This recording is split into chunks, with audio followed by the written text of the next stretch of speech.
Hi, so here we are with a Easter chilli update for you on Saturday the 26th of March. These two here are the basket of fire that I started in January, and in the last video I said they were just coming into flower. Well, as you can see now, they're very much in flower, but because these are indoors at the moment, there's no birds or bees or insects or anything pollinating these, so what we're going to have to do is, I've got a paintbrush, and what we're going to do is we're just going to pollinate these because we need to get some of this pollen from here. You just put your paintbrush into the flower there, and I don't know if you can see that. No, my camera won't focus on that, but there's little yellow grains on there of pollen, and then all we need to do is just go over to another flower and just rub that, and just do that to a few of them.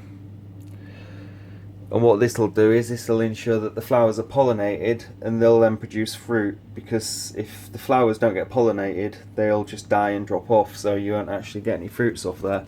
And because they're being grown indoors, nature can't do that for us, so we've got to do it ourselves. So just gently brush your paintbrush in the center of that flower, and find another flower, gently brush that in there. This ensures that they're pollinated. You know, these are both the same plant, so what I'll do is I'll spread that over. That's basically how cross-pollination occurs. Say this one was in flower, the 7-pod Katie, and that one was in flower, and I transferred the pollen, then the seeds that they would produce would be a cross between these two plants. Which is why you've got to grow, if you want to get genuine seeds off your plants, you need to grow them individually, like separately, away from any other plants, to avoid the cross-pollination. That's a totally different subject that I'm not going to go into because it's just massive. But as you can see, this is the 7-pod Katie from the last video that wasn't doing so well because I hadn't repotted it. The same as this one. This one was also one of those tiny plants. It's been nearly 2 weeks now since I repotted these, and as you can see, they've shot along.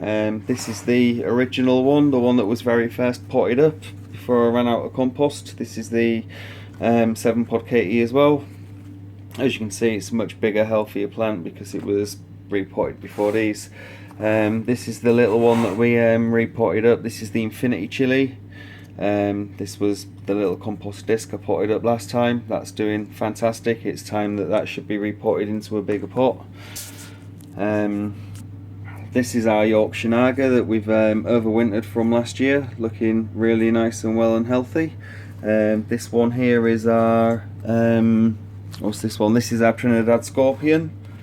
That's looking really nice and bushy. This is our Pimento Puma.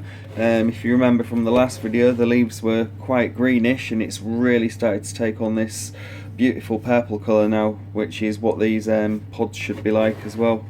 Absolutely beautiful looking chilli is that one. We've got another one here. This is the Black Pearl Ornamental. As you can see, this is starting to darken up now. From the last video it was quite green because they were new leaves, but as they age they take on this beautiful, really dark purple colour.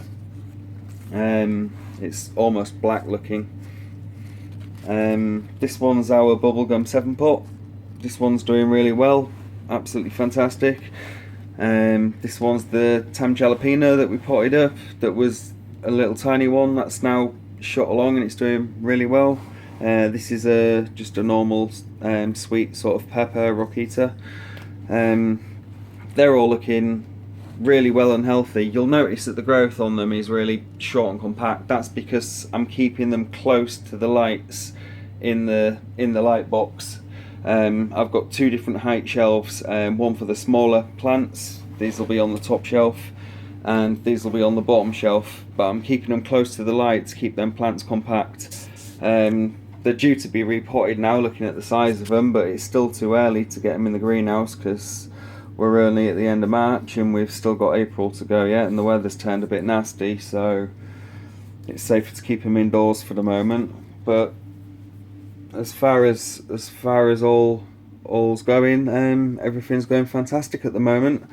The Carolina Reaper that we've got, that's put out a lot more flowers. I've done exactly the same with that, with the paintbrush method, by just taking the pollen and passing it on to the other flowers. As you can see, there's a lot more flowers on this now. This one's doing fantastic, and I can't believe it's in flower already. I'm quite surprised that the Basket of Fire have come into flower as well, to be honest, because they're only 2 months old. But then these are just your standard, normal, run-of-the-mill chili seed from your local garden centre, whereas these ones here, the super hot ones, they were bought online through specialist chili seed companies, and they do take a lot more care and a lot more hard work to look after, but it's all worth it at the end of the day.